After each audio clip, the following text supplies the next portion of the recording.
উদ্ভিদরাজ্যের প্রধান ডিভিশন বা বিভাগগুলো কি কি?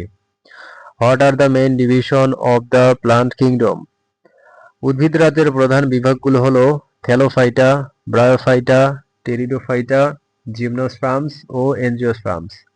The main division of the plant kingdom are Thallophyta, Bryophyta, Pteridophyta, Gymnosperms and Angiosperms. Thallophyta হলো অগঠিত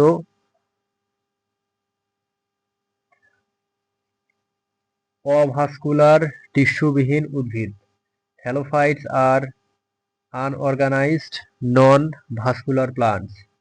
Bryophyta হলো ছোট সরল জলাভাসী উদ্ভিদ। Bryophytes are small simple aquatic plants. Pteridophyte হলো ছত্রাকের মতো বড় স্পোর বেয়ারিং উদ্ভিদ। Pteridophytes are large spore bearing plants like ferns. Gymnosperms ও এনজিওস্পার্মস হলো বীজবাহক উদ্ভিদ। Gymnosperms and angiosperms are seed bearing plants. ছত্রাক উদ্ভিদের মধ্যে লেড ব্লাইট কি? What is late blight among fungal plant disease? Late blight হলো আলু ও টমেটোতে দেখা একটি মারাত্মক ছত্রাকজনিত রোগ।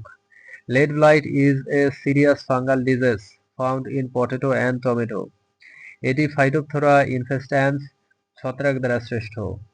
It is caused by the fungus Phytophthora infestans. রোগের প্রথম লক্ষণ হলো পাতায় পানি সদৃশ্য দাগ পড়া। Initial symptoms are water-soaked spot on leaves. পরবর্তীতে দাগ কালো হয়ে যায় এবং গোটা পাতা শুকিয়ে যায়। Later spot turn black and entirely leaf wilt. Lead blight ফসলের ব্যাপক ক্ষতি করে। Lead blight causes severe crop loss.